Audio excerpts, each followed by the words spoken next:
From the Toronto Star, I'm Adrian Chung, and this matters.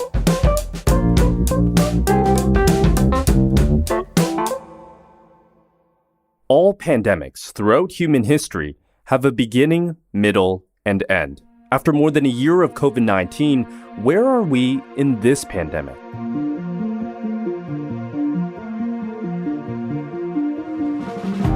Infectious disease doctors are coming to the consensus that COVID will be around forever. I know that sounds like the worst news ever, but allow me to explain. There's a difference between COVID as a virus and the destruction it causes as a pandemic. To turn this pandemic, which is international, into localized epidemics, and then further down into something less severe, requires vaccinations. Maybe you've had your first dose or are about to. And it also requires something you've heard of before, herd immunity. We'll explain all of that with our guest, Dr. David Fisman, Professor of Epidemiology at the University of Toronto's Dalla Lana School of Public Health. He explains how COVID could be never-ending, technically, but also how we can get to the end of the pandemic at the same time. Dr. Fisman, thanks so much for your time and your thoughts on this. Thanks so much for having me. Since even before the vaccines began rolling out, we've heard about herd immunity, that there's this threshold to aim for. But, sometimes we see that term being misused or it's misunderstood. Can you set the record straight on what exactly herd immunity means? So we have heard a lot about herd immunity over the last year.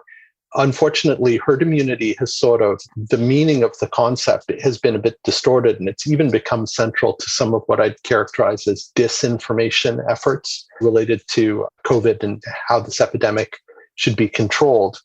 The basic idea is we get immunity to COVID in one of two ways. Either you get infected and then you recover and you have an immune response that protects you, or the beauty of vaccines is vaccines move you to immunity without you having to go through the risk, discomfort, and danger associated with being infected. So those are the two ways we get to immunity as individuals. So the difference between immunity acquired by vaccines and immunity acquired through natural infection is vaccines also have a second benefit. So benefit number one is they prevent you directly from being infected, just as prior infection would protect you from being reinfected for some time. Vaccines have this second advantage, which is when you get vaccinated and then you never get infected, that also prevents you from infecting other people. So what you have with vaccines is you have two basic effects. You have direct effects on immunity, direct protection of the individual who got, in this case, the shot in their arm. So that vaccine reduced your risk of infection and disease. But the second thing that vaccine does is it reduces the likelihood that you create other new cases in the population. What that immunity does is you become a buffer, basically. If you as an immune person now encounter an infectious case, that prevents that epidemic from taking off via you at any rate. If there are enough of you, the virus has nowhere to go. So when we look at a disease like measles, which is pretty common still worldwide, but which is eliminated in Canada, because we have such high levels of vaccination and high levels of immunity against measles, we need about 95% of the population vaccinated against measles to not get measles epidemics if we import cases through the airport, which of course we do because we're connected to the rest of the world and there's measles everywhere. So what that does is it sort of stops the epidemic in its tracks and it has nowhere to go. And that's the classical definition of herd immunity, is you have so much immunity in the population that even if you add an infectious case to that population, the reproduction number for that pathogen is below 1. It's boxed in. It's on average going to die out because on average, the old case is going to create less than one new case before it gets better and the epidemic doesn't start. So people no longer become vectors. They're not sharing that virus. They're immune to it. And so thus not spreading it to other people. Yeah. So you can almost think of it as a controlled burn for a forest fire. The focus is going to be getting rid of dead, dry material that if a spark comes into the forest can result in a conflagration. If that fuel is not there, the fire can't happen. So it's the same thing with creating an immune population via immunization. Now, the difficulty is we do get true herd immunity for some pathogens, for some viruses and bacteria, when vaccinating people creates long-lasting immunity. But immunity is not always a forever thing. And what you see with RNA viruses like flu, and now we know with COVID, is they change a lot. And that has implications for immunity, because the immunity that you have that works against current circulating strains of COVID, this year, as we're talking, it's May 2021. In May 2023, the virus is likely to continue to circulate, and there may be different enough viral strains out there, and your immune memory may have also faded a bit, so that the infection or immunization you had in 2021 may no longer be protecting you in 2023. And that's when we get into conversations about repeatedly immunizing people to maintain a level of immunity. But immunity is the key to pandemics, right? It's not the virus that really causes the pandemic any more than it is the cigarette butt that causes the forest fire. Yeah, so your point there about how the variance of concern changes that math. People are often quite fixated on what the percentage is that we need to reach to get to herd immunity. Yeah. Do we know what that percentage is? And is it sort of just a moving target then? I think it's important to separate those two things out into the near term and the longer term. Okay, so in terms of the pandemic is large synchronous epidemics worldwide. What we see in terms of a threshold for epidemics to really die down, and this is crazy given the amount of modeling and complexity and back and forth and talking heads opining about this, what we see with COVID, a great sort of natural experiment, is what's happened in Israel. 9 million people, a relatively compact population where they vaccinated within Israel proper very rapidly. And what you see is when they hit 60 or 70% vaccinated, the dynamic really changes, fully vaccinated. And the funny thing about that, given all the complexity that's been out there in terms of trying to predict this, is that's exactly what you would have expected based on a back of the envelope calculation. What you're going to see is, of course, we get susceptible people in a few different ways. One is, your immune system forgets, immunity wanes over time, so you may need boosting for that reason. The virus changes over time, which has the same effect. And we also get new people in the population and old people who leave the population, right? So there's turnover, populations are dynamic. The second point that's really, really important for SARS-2 is, while this may be something, we have these amazingly effective vaccines, particularly the mRNA vaccines are astoundingly effective. I mean, you're talking 95% effectiveness against disease, around 90% effectiveness against infection. So if you had the whole population vaccinated, you'd think, well, that's more than enough for us to eliminate this disease. It's going to be gone like measles. It's a problem with that. One is the variants, which we've mentioned. Two is we live in a very rich, lucky country where that may be a reality for us in Canada, at least short term, but we're going to stay connected to the rest of the world. And a lot of countries aren't going to be able to achieve that kind of elimination, at least in the short term. And then the third amazing facet to SARS-2, which may checkmate us, is that it's an animal disease that's popped up in humans, but it still likes animals. And we've seen that now with infection in dogs and in cats. We've seen that with infection in mink in Denmark. In fact, we know from the Danish experience, we had human to mink and then mink back to human transmission.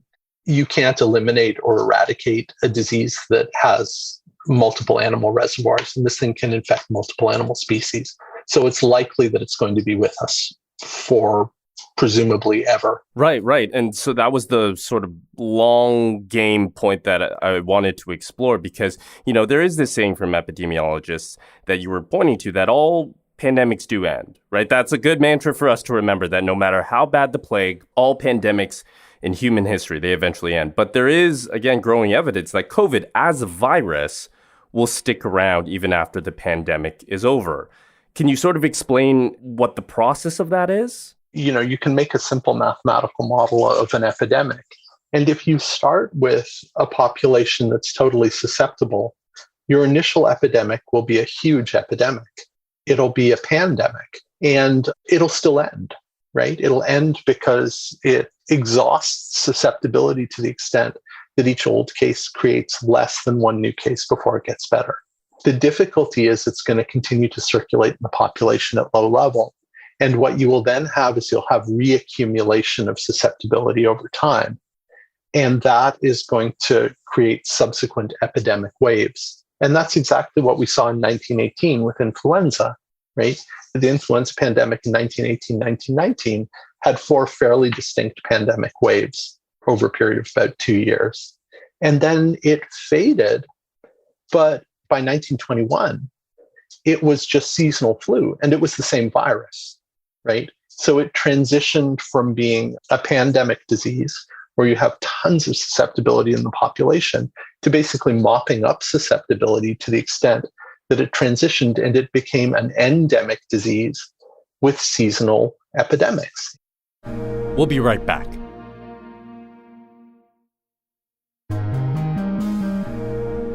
So the 1918 flu, the virus itself, the contagion, it stuck around for many years after the pandemic, but it didn't kill as many people as it first did. Right, because it's now in an immune experienced population. And in fact, what we saw, not only did it stick around, it basically came back. So that virus, the H1N1 strain that was dominant until 1957, faded away after 1957, was replaced with another flu strain. And then it came roaring back in 2009 as a dominant pandemic strain. And what we saw in 2009 is people who had early life immune experience with a related H1N1 virus, people who were born prior to 1957, didn't tend to get infected, right? So that really blunted the 2009 pandemic, because the people who were going to get infected were younger and less likely to get sick. The people who were likely to get sick, if they did get infected, and when they got infected, did get very sick, were older people born prior to 1957 who had early life immune experience with a closely related virus. So that's the difference between a pandemic and an endemic disease. That's why I say it's not the virus that creates the pandemic. It's the lack of immunity in the population that creates the pandemic. And that's transient and goes away. And you don't have to maintain kind of incredibly high levels of immunity in the population to very much attenuate future epidemic waves. Now, this is a virulent pathogen. I mean, SARS-CoV-2 seems to have an average infection fatality ratio that's close to 1%. It's a bad bug.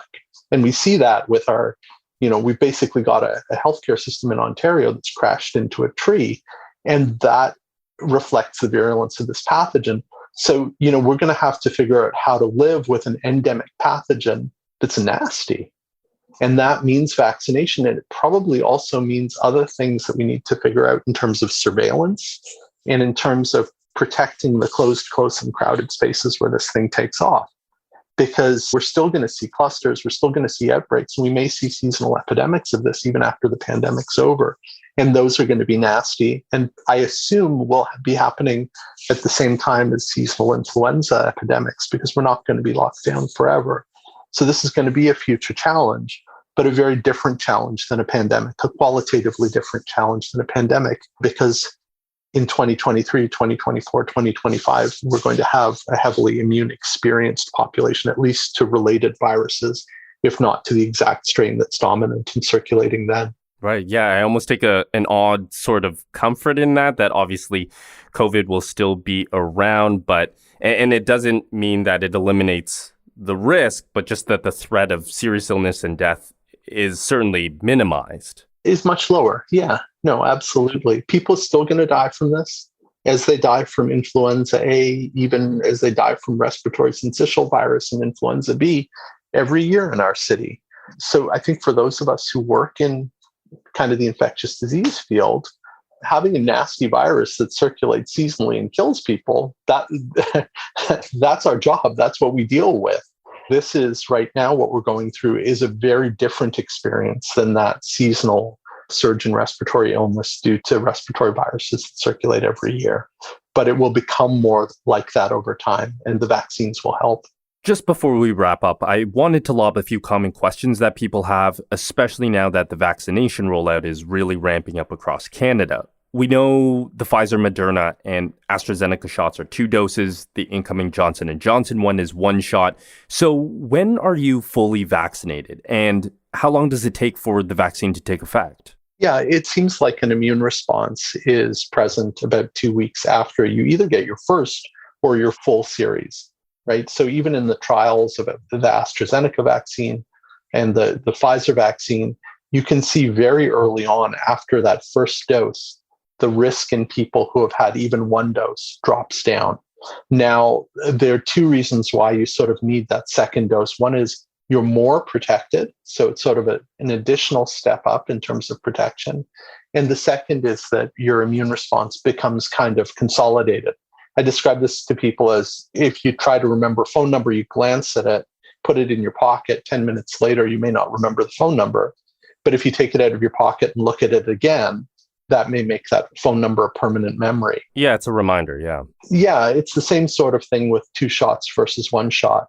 Is it's helping your immune system remember this permanently. Now, as I say, even if you have durable immunity, that can fade over time for some diseases. And also the virus helps that along by changing, by mutating.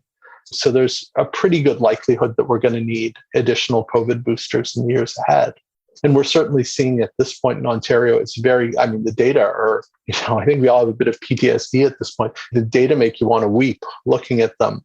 The extent to which hospitalizations and critical illness now are so concentrated in unvaccinated people, that tells you the vaccine works like gangbusters. And what about masks after you've been vaccinated or other people you're with have been vaccinated? So masks work bidirectionally. Okay. So my mask protects you, your mask protects me, and our masks, protect each other from each other. So masks both reduce the extent to which you are breathing out virus, creating aerosol, and they also filter out what you're breathing in and protect you from getting infected. Now, in terms of interaction mask-free, if you're distanced from people, it's pretty clear that indoors versus outdoors makes a big difference. If you're 2 meters away from someone, you're in an outdoor space, I don't think you need a mask, is my opinion, whether you are vaccinated or unvaccinated, because we know you have 20-fold lower infection risk outdoors versus indoors. So the best way to think of it is like cigarette smoke. If you don't like cigarette smoke, stand a few meters away from a smoker in an outdoor space and you can have a nice conversation with that person, not be troubled by smoke. Indoors becomes a bit of a different calculus because aerosol hangs in the air and we get infected by a shared air which stays in closed spaces. So in terms of masking, the advice currently is if you're unvaccinated and you're sharing air with someone, everybody mask. If you're partially vaccinated and you're sharing air with someone, still mask, because we know that's less effective and you're less likely to be protected. And I think that once you are fully vaccinated, and I think this is in line with emerging public health guidance, certainly in terms of people you spend a lot of time around, once everybody's vaccinated, the masks come off. Once everyone's fully vaccinated and 2 weeks downstream, so that they've had a chance to generate a complete immune response. These are highly effective vaccines and people are going to be protected. Can we see breakthrough in, situations where we have vaccinated people exposed to infection? Sure, we can.